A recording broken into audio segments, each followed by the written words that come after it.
وہ کہتے ہیں کہ رسول اللہ صلی اللہ علیہ وآلہ وسلم نے اپنے آخری ایام میں حضرت ابوبکر رضی اللہ تعالیٰ عنہ کو اپنے مصلی پہ کھڑا کیا، اور امام علی علیہ السلام نے صحابہ کرام خلفائے ثلاثہ کے پیچھے نمازیں پڑھی ہیں اور رسول اللہ کے اس فیصلے کو تسلیم کیا ہے، تو رسول اللہ نے حضرت ابوبکر کو مصلی پر امام بنایا، علی کو تو نہیں بنایا، تو افضل تو وہ ہوئے نا۔ یہ تو ایک دلیل، ایسی مضبوط دلیل ہے یہ۔ دیکھیے مفتی صاحب، اگر یہ اختلافی مسئلہ ہے چونکہ، لیکن میں اہل سنت کا موقف لے رہا ہوں کہ انہوں نے پڑھی، ٹھیک ہو گیا نا، اہل سنت کا موقف لے رہا ہوں۔ آج اب نیچے اتر کے آ جائیں، آج آپ دیکھیں بڑے بڑے پیرانے نظام ہیں جن کے مرید آگے ہاتھ چومتے ہیں، پتہ نہیں کیا کچھ کرتے ہیں، وہ جب نماز پڑھتے ہیں تو اپنے مسجد کے مولوی کے پیچھے کھڑے ہوتے ہیں۔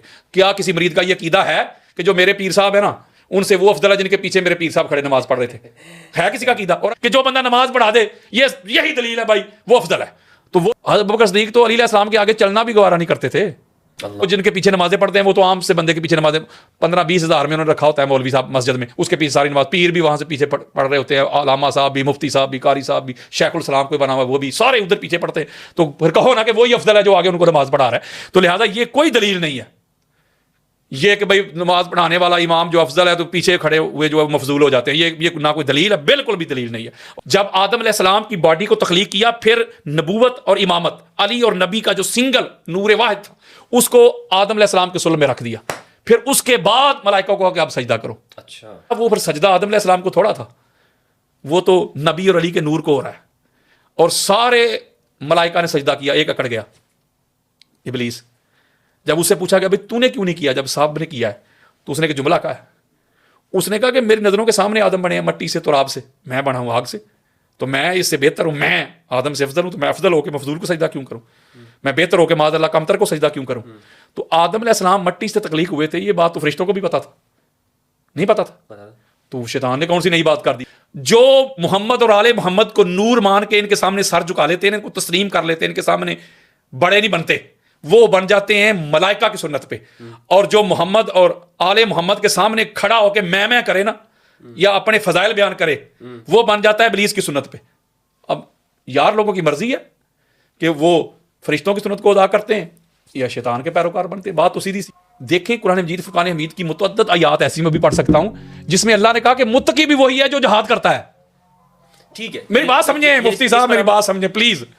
اللہ کہتا ہے تم کیا سمجھتے ہو کہ متقی وہ ہے جو گھر میں کمرے میں بیٹھ جائے، اللہ اللہ کرے، بس نماز پڑھے، روزے رکھے، حج کرے، تلاوت کرے، کیا بات ہے جی حاجی صاحب کی متقی؟ اللہ کہتا ہے نہیں، متقین وہ ہیں جو جا کے قتال کرتے ہیں، صدیق بھی وہ ہیں جو متقی ہیں۔ تو اس کا مطلب آپ کہتے ہیں کہ آپ کے پاس کوئی ٹھوس دلیل نہیں قرآن سے؟ میں آپ کو 50 دیتا ہوں۔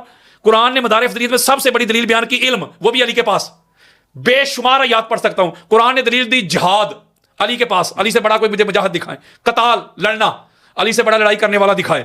اس کے علاوہ نسب، حسب، زہد، ورا، پھر نصرت، اللہ اور اللہ کے رسول کے دین کی نصرت کرنا، اس کے علاوہ مومن، فاسق، یہ میں آپ کو مدار افضلیت بیان کر رہا ہوں جو آپ کہتے ہیں کہ نصوص پیش کریں۔ اس کے علاوہ تقوی میں نے آپ کے سامنے بیان کر دیا، علم، پھر نسب، پھر حسب، پھر زہد، پھر قیام، پھر سخاوت، پھر مال خرچ کرنا، اور مال اللہ نے شرط لگائی حلال کما کے خرچ کرنا۔ جیسے خیبر میں کہا گیا لَأُعْطِيَنَّ الرَّایَةَ غَدًا رَجُلًا يُحِبُّ اللَّهَ وَرَسُولَهُ وَيُحِبُّهُ اللَّهُ، محبت والی بات بھی ہو گئی۔ پھر دیگر اس کے اوپر تو پھر انبار لگے ہوئے ہیں نا، ایک اور بات ہے مال خرچ کرنے کے حوالے سے میں جملہ کہنے لگا دبے لفظوں میں۔ اب دیکھیں ادھر کوئی بندہ فرض کریں کہ ناجائز طریقے سے مال کماتا ہو، وہ جملہ بڑا گھٹیا سا ہے، کوئی 2 نمبر طریقے سے کماتا ہو، اس کا کوئی اس طرح کا انسٹیٹیوٹ ہو، تو وہاں سے پیسے کما کے تو ایسے لنگر تقسیم کر رہا ہو، ادھر لنگر لگا، ادھر غریبوں کو کھانا کھلا رہا ہے، کپڑے دے رہا ہے، یہ کر رہا ہے، وہ کر رہا ہے، وہی سبحان اللہ جی سبحان اللہ کہتا ہے، نہیں منہ پہ مارے جائیں گے۔ رزق حلال، اگر رزق حلال کماؤ گے، رزق حلال کما کے پھر وہ جو اللہ کے راستے میں خرچ کرو گے نا، سبحان اللہ، تو وہ ہے اللہ کی بارگاہ میں فضل ہے۔ اصل چیز سورس یہ ہونا چاہیے۔ تو علی علیہ السلام اگر السابقون الاولون میں لے لیں، وہ بھی پھر علی ہے، یہ بھی مدار افضلیت ہے قرآن میں۔ جی بالکل، ہاں جی وہ بھی علی ہے۔ پہلا نمازی دیکھ لے وہ بھی علی ہے، پہلا مومن دیکھ لے وہ بھی علی ہے، پہلا ناصر دیکھ لے وہ بھی علی ہے، پہلا مجاہد دیکھ لے وہ بھی علی ہے۔ جس گھر سے اسلام کی ابتدا ہوئی وہ بھی علی کا گھر ہے، اور جس گھر نے اسلام بچایا جانے دے کے وہ بھی علی کا گھر ہے۔ تو علی علیہ السلام کے علاوہ میں آپ کو کہنا چاہتا ہوں، ابھی تو حدیث کی طرف تو میں آیا ہی نہیں، علی علیہ السلام کے علاوہ جتنی بھی افضلیت کی ڈیمانڈز ہیں مفتی صاحب، مدار ہے، اس کی شرائط ہیں، اس کی ٹرمز ہیں، کنڈیشنز ہیں، علی علیہ السلام کے سوا تو کوئی پورا اترتا ہی نہیں۔ ہر بندے کا اپنا اپنا مقام رتبہ ہے، وہ جس مقام پہ ہے وہ بڑا اعلیٰ مقام ہے، بس دیٹس آل۔ الحمدللہ۔ اچھا حضرت، آخری سوال ہے میرا کہ اگر آپ یہ کہتے ہیں کہ امام علی علیہ السلام کے بارے میں صحابہ کرام سب سے افضل امام علی کو ہی کہتے تھے اور سب سے افضل ہی امام علی علیہ السلام ہے، اتنے فضائل، جس طرح کہ آپ نے احمد بن حنبل رحمہ اللہ کا قول بھی پیش کیا کہ صحابہ میں سب سے زیادہ علی کے فضائل آئے، تو پھر ہم یہ کیوں دیکھتے ہیں کہ وہ 6 ماہ وہ پیچھے رہے اور خلافت میں ان کو آگے نہیں کیا گیا؟ ثقیفہ میں وہاں صحابہ نے فیصلہ کر لیا اور کوئی ایسا نہیں اٹھا کہ انہوں نے یہ کہا کہ نہیں یہ تو ہم میں سب سے افضل علی ہیں تو یہ ان کا حق بنتا.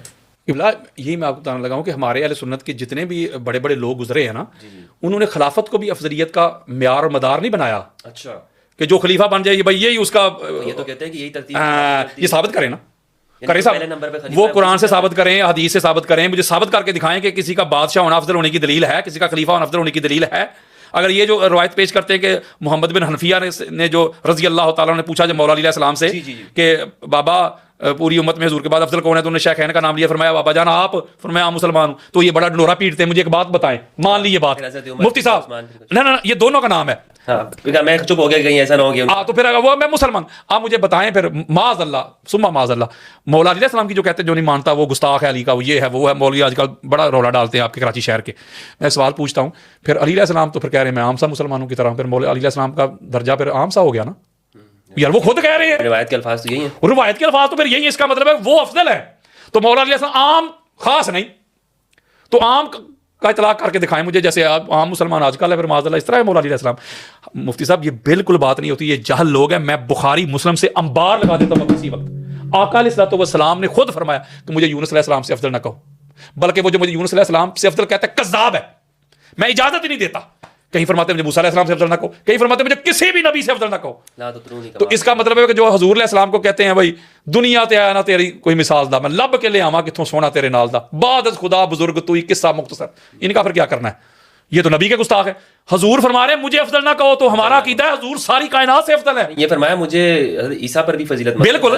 تو اس کا مطلب یہ ہوتا ہے کہ جو بڑا ہوتا ہے مفتی صاحب، جو بڑا ہوتا ہے یہی تو اس کا بڑا ہونا ہے، کہ بڑا ہو کے بھی کہے کہ میں بڑا نہیں. یہاں پر انٹرسٹنگ سوال ہے، میں بس یہ اسی پر اختتام کرنا چاہوں گا کہ حضرت ابوبکر رضی اللہ عنہ کی خلافت منعقد ہو گئی ہے، سب صحابہ نے کر لی ہے، لیکن اس کے باوجود بھی وہ امام علی علیہ السلام کے گھر پہ آ رہے ہیں اور پوچھنا چاہ رہے ہیں کہ آپ کیوں پیچھے ہیں. تو کیا وجہ ہے؟ یعنی وہ یہ سمجھ رہے ہیں نا کہ علی کے پاس تو آنا ہے نا، وہاں سے منظوری تو ضرور لینی ہے، ان کا جو مقام و مرتبہ ہے. یہ جو جس روایت کی طرف آپ نے اشارہ کیا ہے جیسے صحیح بخاری میں، اس میں اور بھی بڑا کچھ ہے مفتی صاحب، خدا کی قسم. مولا علی علیہ السلام نے تو ایسی پتہ نہیں، یہ مولا نے فرمایا ابوبکر اکیلے آنا، فلاں بندہ ساتھ نہیں آنا چاہیے. کیوں بھائی؟ عمر کا نام لیا. کیوں بھائی؟ کیوں؟ لفظ لکھے میں بخاری میں نام لکھا ہوا ہے. تو اس کا مطلب بہت کچھ ہے، لیکن میں آپ کو ایک بات بتانے لگا ہوں. بلکہ حضرت ابوبکر صدیق جو ہے رضی اللہ تعالیٰ عنہ، انہوں نے فرمایا کہ میں ہر حال میں جاؤں گا، مجھے علی سے کوئی خطرہ نہیں ہے، مجھے علی سے کوئی خدشہ نہیں ہے. وہ آئے ہیں اور روئے ہیں آ کے، اور وہاں پر انہوں نے کہا کہ ابوبکر کو حضور علیہ السلام کی اہل بیت اطہار جو حضور کی آل اولاد علی، آپ جو تو اپنی اولاد سے کئی درجہ بلند پیاری ہے. ٹھیک ہے، میں ایک بات کہنا چاہتا ہوں اس پہ مفتی صاحب، میں اس کو ڈسپیوٹ کی طرف لانا نہیں چاہتا، میں ایک جملہ کہنے لگا ہوں. مولا علی علیہ السلام کا حق تھا خلافت، مولا علی علیہ السلام میں قابلیت زیادہ تھی، میرٹ پہ تھے، سارا کچھ تھا، لیکن مولا علی علیہ السلام خاموش ہو گئے، امت کی ہو گیا نا. تو میں سمجھتا ہوں کہ لہٰذا اس کو اس کے اوپر جی ہاں جی بالکل. تو لہٰذا جو مولا علی علیہ السلام نے اپنا حق ہوتے ہوئے، قابلیت بھی ہے، میرٹ بھی ہے، حق بھی ہے، سارا کچھ ہے. ہاں جی، تو مولا علی علیہ السلام نے اپنا حق ہوتے ہوئے کسی ان کے خلاف نہ قیام کیا ہے، نہ کوئی خروج کیا ہے، نہ کوئی تلوار چلائی ہے، بلکہ مشکل معاملات میں ان کی سپورٹ بھی کرتے رہے. تو لہٰذا میں سمجھتا ہوں کہ اس کو ہمیں بنیاد بنا کے اس طرح کی لڑائی جھگڑے یہ وہ فلاں فلاں کرنا نہیں چاہیے. جو علی ہے بس علی ہے، بس علی جیسا کوئی نہیں. بہترین. اچھا، ابھی امام علی علیہ السلام کی ولادت کے حوالے سے میں چاہتا ہوں کہ آپ کے ساتھ ایک دو چار سوال اس حوالے سے ہو جائیں، تو چلیں وہ ہم نیکسٹ اس میں کر لیتے ہیں، پھر اس کو ہم انشاءاللہ اختتام کرتے ہیں. دوستو، یہ تھے ہمارے ساتھ علامہ یاسین قادری صاحب حفظہ اللہ، جو کہ کراچی تشریف لائے اور بالکل چارہ یہ تھکے بھی ہوئے ہیں اور پروگرام میں بھی انہوں نے جانا ہے. تو بس وہ تو میں نے ان کو گرفتار کر لیا کہ بس اب گفتگو کرنی ہے، تو اس لیے میں ان کا بابر شکریہ ادا کر رہا ہوں. اس حوالے سے آپ کا کوئی سوال ہو اس موضوع کے اوپر تو آپ ضرور کیجیے گا. انشاءاللہ اس پر میری کوشش ہوگی کہ ہم نیکسٹ ٹائم ضرور بیٹھیں علامہ یاسین قادری صاحب کے ساتھ. اور ہاں، یہ جتنی بھی گفتگو ہے اس کا مقصد یہ ہے کہ ہم آپس میں ایک دوسرے کو سمجھیں اور ایک دوسرے کے ساتھ ڈسکشن کریں، گفتگو کریں، ٹیبل ٹاک کریں. بات چیت کے ذریعے سے ہی ہم اپنے اختلافات کو سمجھ سکتے ہیں. یہ ایک دوسرے کے ساتھ دشمنی کے لیے نہیں ہے کہ بھائی آپ جیت گئے میں ہار گیا وغیرہ وغیرہ. تو سمجھنے، سوچنے، سمجھنے کا جو موقع ہے وہ ہمیشہ رہنا چاہیے.